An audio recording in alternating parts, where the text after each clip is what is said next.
Welcome back to Passport Kitchen, episode 2, numero dos. And for my returning viewers, thanks for rocking with your girl for another episode. And for my newcomers, let me give you an idea of what we're doing here. So, over the next several years, I'm going to be saving to become a full-time slow traveler slash expat. I know, a lofty goal, but I can do it. And every 2 weeks, I'll be sharing a financial update and what I'm saving from that specific paycheck towards that goal of becoming a full time slow traveler. I'll also be giving updates about my struggles and wins for the no buy year that I'm doing this year as part of that goal, and the Black owned businesses I'm supporting as part of my Black owned edition no buy year. If you want to get into all of the specifics and know all of the details, definitely check out episode 1 where we research the Philippines. It'll be linked somewhere around here or in the description box below.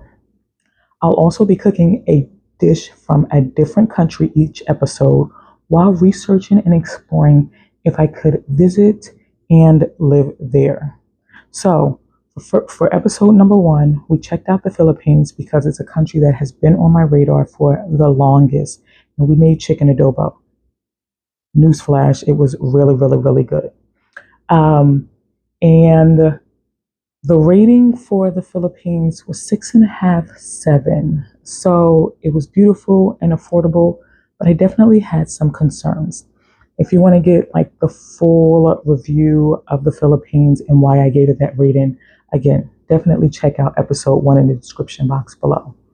But for today, we are doing Colombia. Yeah. And I'm really excited about this one.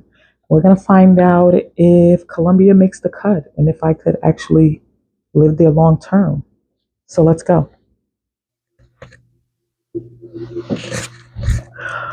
Welcome back, and thanks for joining me for another financial update in my Black owned edition No Buy Year. So, we're even further into 2026, and I'm excited about the progress I made. So, quick reminder for any of you that are watching this video for the first time, I'm saving over the next several years towards my ultimate goal of becoming a full time slow traveler slash expat. And how I'm doing that is starting with an aggressive savings path or goal of doing a no buy year for this year, 2026. So, last paycheck, the first paycheck of 2026, I saved $400. Yay! And for this paycheck, I saved $250. Now, it's not the same as last paycheck. Last paycheck was a little bit more, but the goal is consistency. I'm very proud of myself. Life was lifing, okay? Life was lifing for this past week. And I'm a big girl and I had to step up and, navigate life. And the fact that I was still able to save $250 in the midst of that, I'm super proud of myself. And so, yeah, that's a big moment for me. So that brings me to my current progress, which is a little bit over 4% of my overall end goal. So again, very proud of myself. The goal here is not for it to be the same amount every paycheck. The goal is consistency, to consistently save an amount every paycheck towards my overall goal. And that's what I'm doing. So I'm not rich. I'm just strategic. And that's how I'm getting to my ultimate goal. Now let's get into the wins, struggles, and the Black owned business that I supported for this paycheck. So for this one, I would say a big kind of win slash struggle was I didn't buy anything that I didn't need, honestly. And I was really proud of that. A struggle was that this week I wanted kava. Okay. If you've never had kava, I feel like it's the Mediterranean version of Chipotle. And I know my order. Baby, my order is saved in Uber Eats app. I know it to the T. And my order cost me, with delivery fees, tip, and everything, cost me exactly $23.45. Yeah, I know it well. And when the check hit the deposit, Baby, I wanted kava for lunch that day. I wanted kava for lunch. You know why? Because something about getting paid, my taste buds adjust, okay? My taste buds no longer want what's in the refrigerator, what's in the kitchen. It all of a sudden wants to eat out, okay? And that's such a struggle for me. However, I didn't give in, right?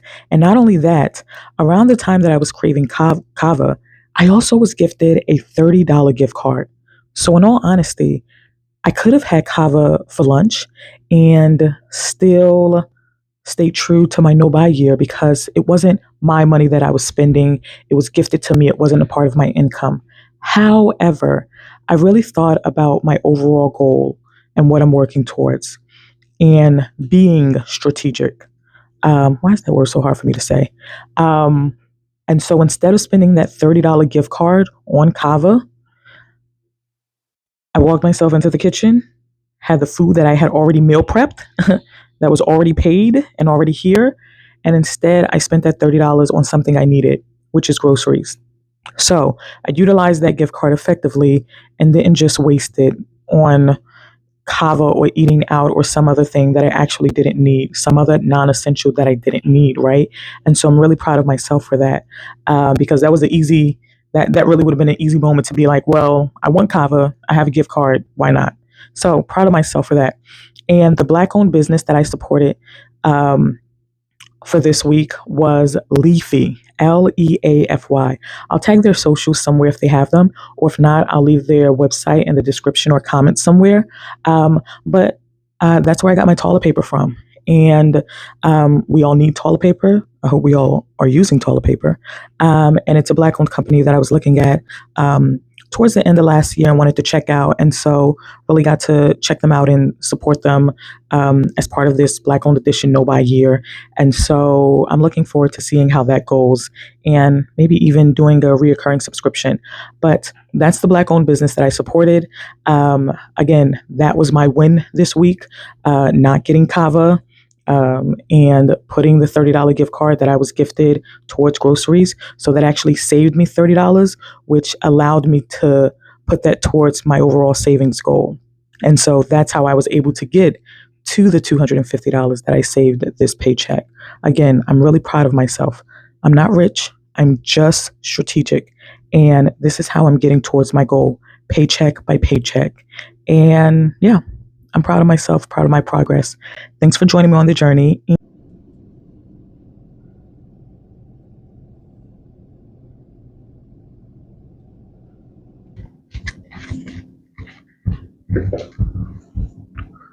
Okay, so let's remember that I'm auditioning countries as potential homes. And so that's a really important thing to remember. We're not just visiting, but we're auditioning countries as potential homes. Remember, I'm not rich, I'm just strategic. And so as I was looking through and doing my research on the Philippines, I kept seeing Colombia come up a lot in quite a few different digital nomad groups. And even in my travels before, I constantly heard about Colombia.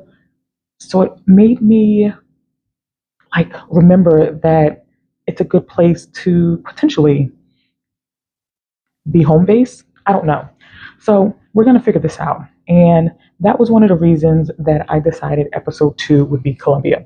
Remember, I don't have the mental capacity. I'm way too old to be trying to remember everything. So I took notes. So as you see me looking over, I'll be referencing my handy dandy tablet. So some of the things that came up was from quite a few people was affordability. And quick moment, while we're talking about Colombia, we're going to be making arepas. I hope I said that correctly for this episode. Now, there's a 5 pound bag of pan, okay? I did not expect it to be a 5 pound bag, okay? When I clicked on it online, I thought it was a regular size bag, right? The first store I looked at online had it for like $11.99, and I was like, nah, I'm not about to pay that. That's outside of my budget. And so then when I saw it at another store and it had it for $3.98, I assumed, right, it was less, meaning it was smaller. It is not smaller. It is 5 pounds. Okay. This is my first time making arepas. Again, I'm not the family cook. I'm not the go-to, right? Can I feed you? Can I feed myself? Yes. Am I the person that's making the dishes, the mac and cheese, the whatever in my family? Absolutely not. So we're going to figure this out as we go along, right? So I have pan. I hope I'm pronouncing it correctly. And I'm going to make arepas today. Again, I have no clue how this is going to turn out, but you're coming along for the journey. So I have that. And I have all of my other ingredients here. Um, I looked up, this is queso fresca. So not sure if I'm not going to use this in the dough like I originally planned, but I am going to use it as a topping. So we're just going to put this to the side. So I looked up a couple of different recipes. But honestly, the best recipe I came across, and by best, I mean easiest recipe I came across, maybe it was right here on the back of the bag. You see this? So this is the recipe we following. If this is the cornmeal we're using, the recipe has got to be good. It has got to be. So, and I'll share exactly what that recipe is written out in the comments below. So let's see how this goes. But anywho, while we start that, okay, I need a cup of, oh, we're adjusting this recipe because this is going to make 10 arepas and I don't need that many. So we're cutting it in half. So I'm going to do a cup of the cornmeal.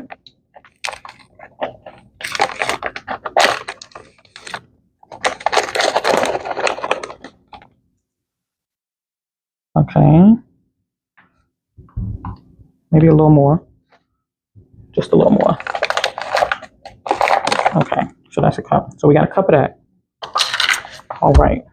It says half a teaspoon of salt and a 1 1/4 cups of water. So I believe this is 1 1/4 cups. Okay, actually it is not.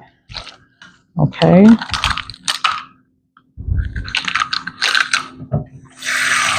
All right. So we got 1 1/4 cups of water. So let's mix this up and discuss Colombia, right? So, oh, let me show you what this looks like. So I, for affordability, it kept coming up in different groups, and that triggered my interest, right? And I kept seeing needing about 1,200 to 1,500 a month. And so, right, that's doable. That's within budget. It has a large Afro-Colombian community there, and it's one of the largest in the Americas, right, outside of Brazil and the U.S. And one of the top two countries I kept seeing a lot was about Medellin. And so that's what we're going to focus on in this particular episode. But who knows? When I get there, I may decide on a different city once I'm there. Medellin is known for year-round weather, and I heard the internet quality, which was a big concern, and the Philippines episode is top tier, and there are so many co-working spaces there. I know the digital, from what I've researched, also the digital nomad visa is easy to access. It's for 2 years, and the income requirement is only 650, which is a fraction of the income requirement for the Philippines, which was 2,000. And the infrastructure there is pretty amazing from what I heard. The time zone is pretty similar to the East Coast time zone. So that means work-wise, that would work for me. It's only about maybe an hour or so off, which is very doable for me. And being in Colombia would allow me to truly learn and practice Spanish on a daily basis. It's a language I've been wanting to learn, and I kind of dabbled in learning a little bit, but being in Colombia would allow me that Spanish immersion and really challenge me to take my learning Spanish goal to the next level. And like I said, the internet is strong. So, as someone who's going to be working remotely abroad, um, that's a big bonus. And I also saw in quite a bit of the digital nomad communities that there is a decent sized Black expat community. So that also is a bonus. And hair care. We'll dive into that a little bit later because that one was a nice little cherry on top when I came across it. So the dough is formed,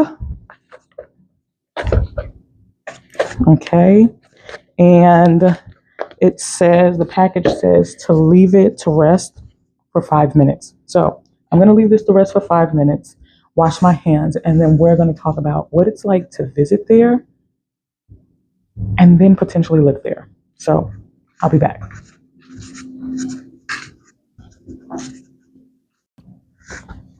Okay, so let's look at our notes and let's discuss what it's like to visit.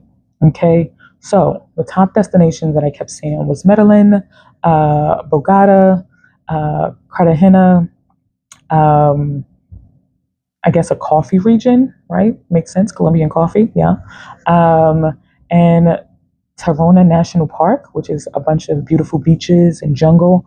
Um, but I think for me, um, I would also add, like I said, Cali into there because that's where I saw, a lot of the um, Afro Colombian culture. And apparently, Cali is the capital of salsa, right? Is the salsa capital. Yeah, which I thought was really cool. So I would definitely have to take salsa lessons, right?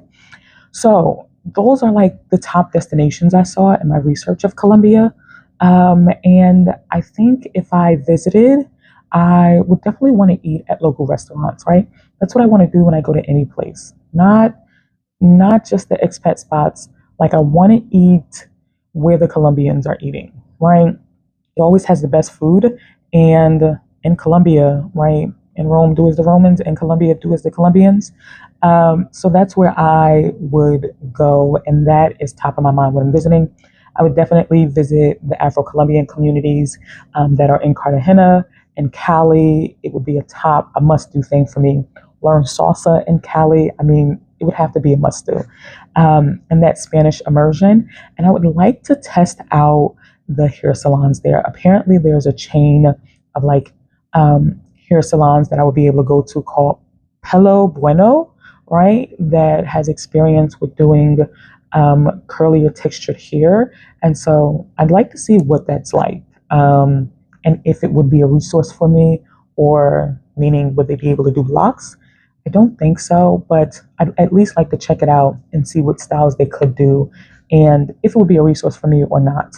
Um, and it looks like from what I researched, you could have a nice vacation in Colombia, a solid 2 week vacation for about $800 to $1,200, depending again on where you're staying, the activities that you're doing, and how you're navigating the city. Uh, a month of a nice vacation would increase to about $1,800 to $2,500. Still doable if you're there for a whole month. And flights from the East Coast would cost, around maybe I saw some, out of tourist season um, on budget airlines like Spirit from around $300 to $500. So as a vacation, it's beautiful, it's culturally rich, it's affordable. So as a vacation destination, it checks off all the boxes. So for visiting, I would definitely enjoy it, and I'm putting it in the yes pile for a visit. But could I live there? That's the real question. Okay, so this dough has been resting for 5 minutes. So let's get into forming them, and we'll place them here and then we'll cook them on the stove behind me. So I feel like recipes that have simple ingredients usually require great technique. So let's see if I got the technique down. Okay. Oh, apparently I need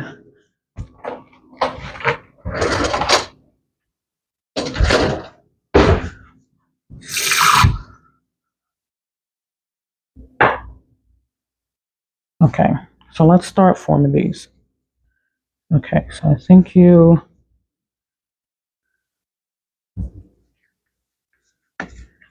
formed them. Oh no, no, no, no. Okay, let's see. I don't know if that one looks right. Let's try another one, maybe a bigger one. And with our hands a little, and a little there.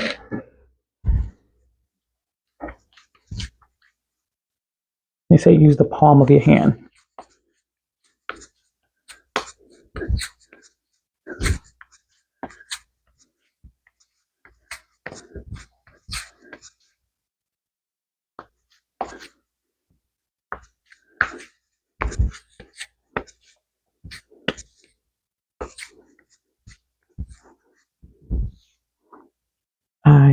I hope that's right.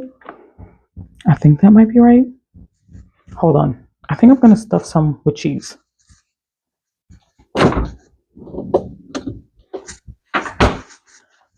So let's use the queso. Okay, a little water on the hands. Okay, I think I need a little bit more dough.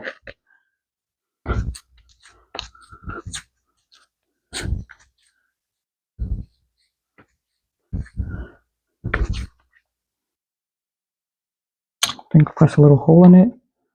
Put a little cheese in it. Maybe a little more.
So let's get into what it's like to live there.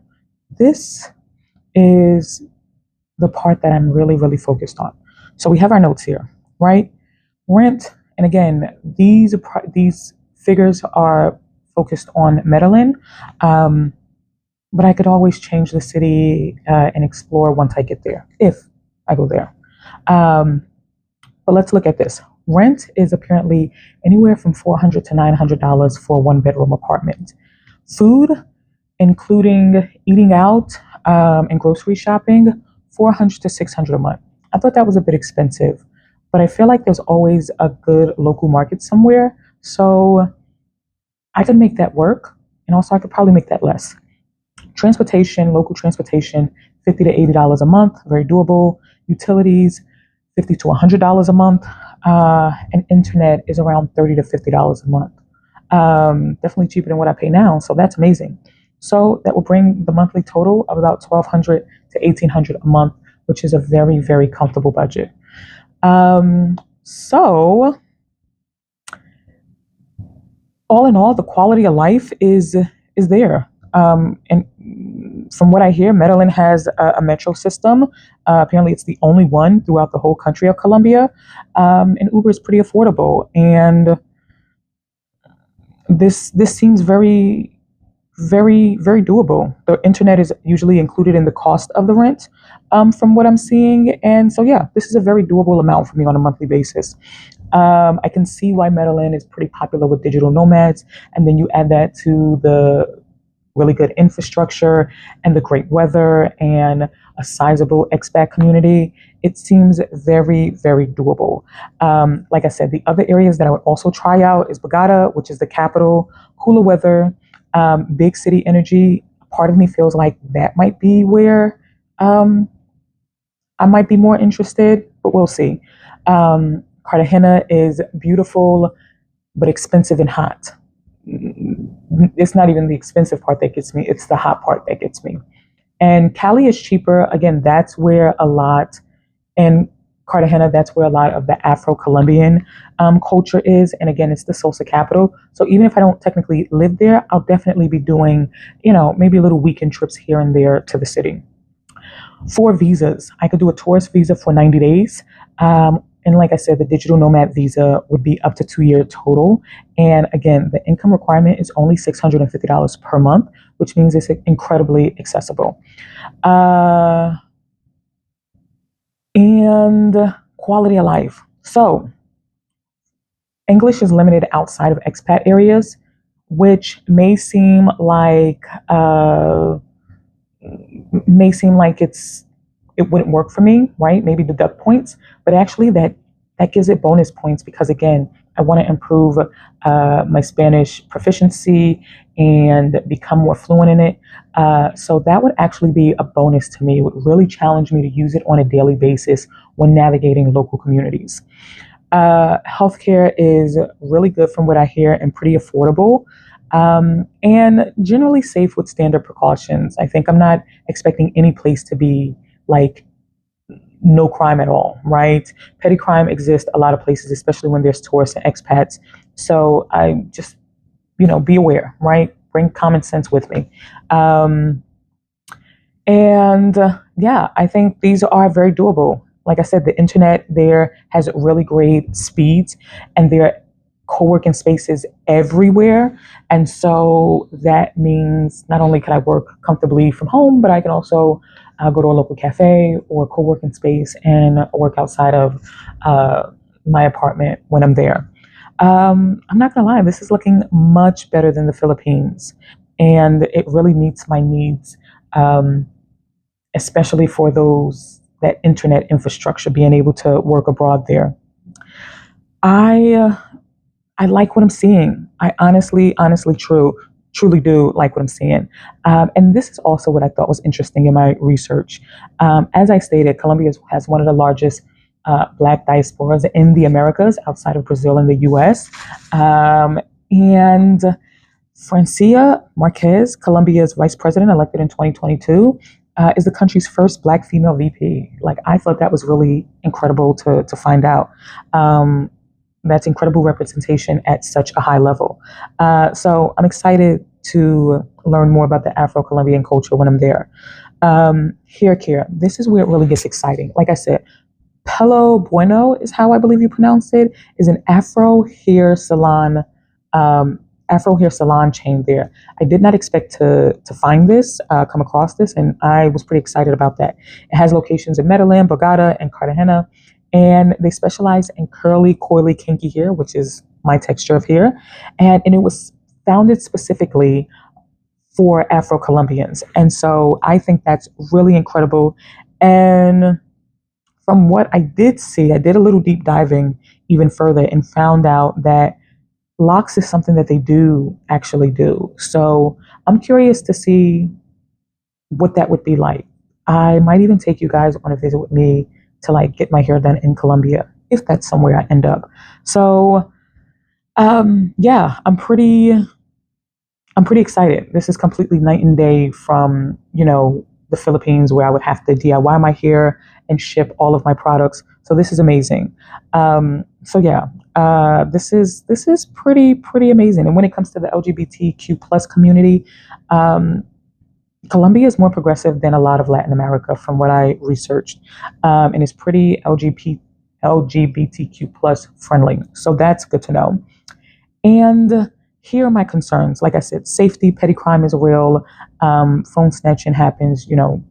I feel like it means the same way I would have my guard up and be cautious when I'm navigating, different places here in America, I would do the same thing abroad, right? So that to me is something to think about, but it doesn't deduct points, right? It's nothing too intense. Um, I think this is something that I also looked into was gentrification, right? Maryland is experiencing significant gentrification, and that's because of the digital nomad influx since 2020. And it has driven up rent by 30 to 50% in some areas. And locals are being priced out of their own neighborhoods. So I know you're probably thinking, like, what does this have to do with anything? I think for me, in being a traveler and eventually being a future expat, I want to know the impact my presence has on the economy and the local economy and locals there. The same way I don't want to be priced out of my home is the same way I don't want to do it to someone else abroad. Um, and in all honesty, one of the reasons that I am looking to become a full time expat and move abroad is because the increasingly high cost of living here in America. So if I'm looking for more affordability, I don't want to go to somewhere and price the locals out of what's affordable for them. So for me, um, I'm really thinking of if I move there, am I contributing to that problem, and how do I navigate that? If I determine it's the best location for me, how do I do that? Right. Some things that are top of mind are making sure that I support local businesses, I support the local communities, and I'm aware of what that impact looks like. Those are things just top of mind. I would definitely do more extensive research to look at ways on how I could navigate that and not add to that problem. So, just things to consider and some things that I would just want to sit with and really think about. Like I said, language is great because I want to learn Spanish. And so that for me would be, the cherry on top, really being forced to speak Spanish on a daily basis. So here's the thing. Colombia addresses the biggest concerns that I had in regards to Philippines, right? Small Black expat community, so maybe not as diverse of an expat community, and internet infrastructure. The internet is reliable, and there's a large, Afro-Colombian community as well as a large Black expat community, and that to me is amazing. It really is night and day. Safety, I think you just have to think about safety wherever you go, and gentrification is happening. So again, something I really need to sit with and navigate. If that's the place for me, how do I not add to that problem? And how do I, truly show up to support locals there? And Spanish is necessary, but again, that's a bonus for me. So could I live there? Maybe, but let's talk about it after we taste these arepas.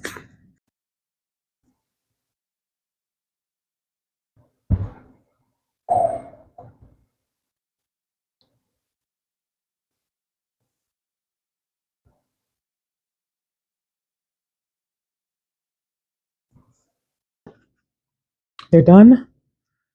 They're warm and hot, and they look good. So these are the four that have cheese in it, and this is the one that doesn't have cheese.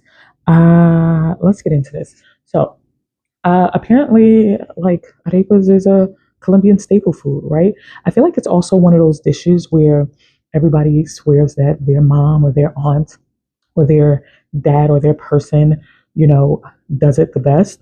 And so, with the amount of flour that I have left, cornmeal, I think I might try out some different recipes and maybe even rate different recipes to see which arepa recipe I like the most. But for now, we're trying the one that was on the back of the package. Also, from my research, I found out there's over 75 different varieties of arepas. I had no idea. And apparently, arepas are over 3,000 years old. And you can stuff it with anything. Here, I put it with cheese, but you can also slice it and put meat and avocado. I actually have some avocado in the refrigerator, and I think I might try that a little bit later to see how that tastes. But yeah, everybody makes it. It's um, a traditional recipe, and it's a national cultural symbol. And I chose it because it was accessible and affordable to make. But I also want to be able to see if uh, Colombia is somewhere that I end up, what it would taste like there when made by locals. So, yeah. All right. Let's see. Mm, wow.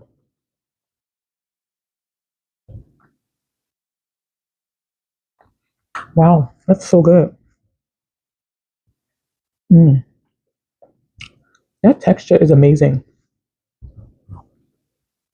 Mm, it's like so many flavors, but simple ingredients. This is literally four ingredients. It's cornmeal flour, it's queso fresco, it's a little salt and water. This is amazing.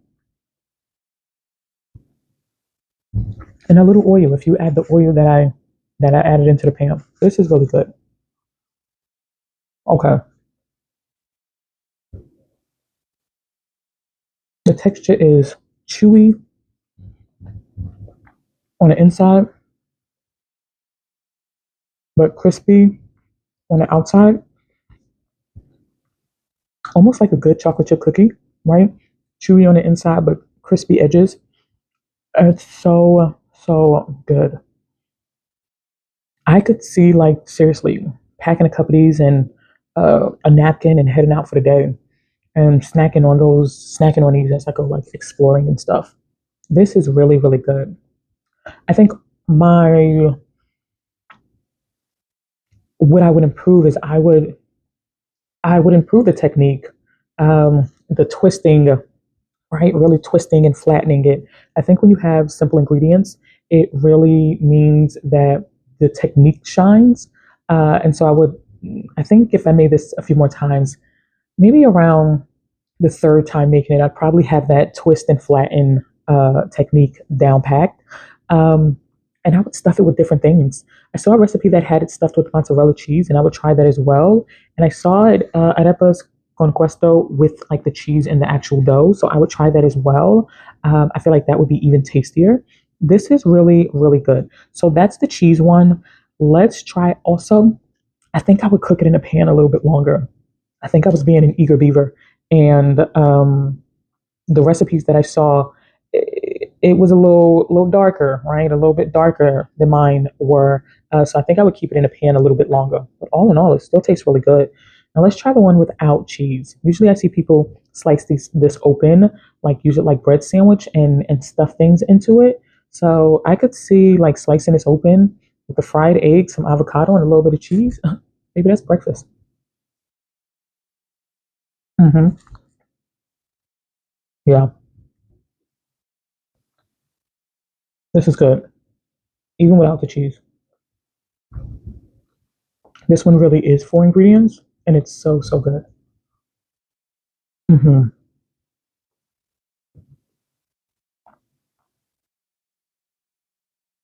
Yeah.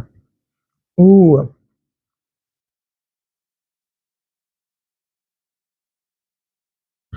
Oh my gosh, I'm gonna be all put out by the time I'm done. I mean, I'm gonna be making these. They're so quick and easy to make. Oh, I'm gonna be making these on a regular basis. I mean, I got 5 pounds of cornmeal to go through, so I will be using it joyfully. Hmm. I like that. That's good. Okay. I feel like almost feel like I'm in Colombia. A little bit of music, a little bit of arepas. I feel like I'm there. All right, let's get into my overall assessment and my overall rating for Colombia. If it's going to be on the, a great place to go for a quick visit, or is it going to be a place that I could potentially see myself living a little bit longer? All right, so here's my official rating for Colombia. And I brought the arepas with me because my official rating for Colombia is an 8.5 out of 10 and significantly higher than the Philippines. And here's why. Here are my pros. Extremely affordable, right? 1200 to 1800 a month, very manageable. Excellent internet in the city areas, with plenty of co-working spaces, large Afro-Colombian population and growing expat community. Again, cherries on top.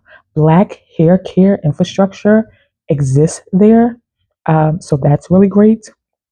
And I could possibly have my locks done there on a regular basis. Amazing. Great weather in Medellin, anywhere from 70 to 80 degrees year round. And that's my happy zone when it comes to temperature. Not too hot, not too cold. It's right in the sweet spot. Quality and affordable healthcare, and very time zone friendly in alignment with the East Coast, right? Which is where I am. And so that would be really great. Spanish practicing opportunity. Honestly, I feel like with the digital nomad visa being for 2 years, I feel like by the end of that 2 years, I'd be fluent. If not by the end of the year or even sooner. So that would be great. Safety, level of safetyness with standard precautions, right? Nothing too extreme from what I've researched and what I've read. Here are the cons, right? While it's nothing too extreme in regards to safety, I do have to still think about petty crime and just have to have my guard up. Again, that doesn't actually deduct points from them, or it doesn't deduct too many points from them, but it's just something I have to, think about and be aware of. Just like I'm aware of safety when I'm anywhere. Um, and another one, gentrification concerns, right? Is my presence there contributing to the problem? I know as just one person, I'm not the end all be all for gentrification, right? It's not going to end because I don't go there, right? It's not going to worsen just because me as one person is there, but it's something that I'm concerned about. I want to think about as I navigate the world, and as I look for a future potential home base, and how I could navigate that and really show up to support local communities there to kind of alleviate some of that, right? Just my own individual self. And again, language barrier. Spanish being a language barrier is not a huge con, but I think when I touch down, it would be a bit of a challenge. But as I'm there for a few months, I could and would figure it out. And before I know it, I'd be fluent. And that to me is also a little bit of a pro. So once I touch down, challenge, but once I'm there for a couple of months, it would be a bonus. Um, so all in all, beaches, affordability, culture, you know, it's really compelling. Here's my take, right? Visit, absolutely. I think, being there for 3 to 6 months, you get the tourist visa for 90 days. So really maybe even trying out that tourist visa for 3 months and really seeing how I like it, and what I do or don't like about it in person, um, is going to happen. I absolutely put that in regards to visiting, in the yes column. Long term living, Colombia is a strong contender.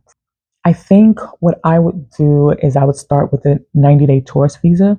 And if I like it and it's a good fit, I would apply for the digital nomad visa, and experience life there for the 2 years and then navigate, life after that. But yeah, definitely up there and a much stronger candidate than the Philippines. But again, I have to visit it in person and see. So, all in all, my rating is officially an 8.5 out of 10 for Colombia. I can see myself potentially living there and truly, truly, truly enjoying it.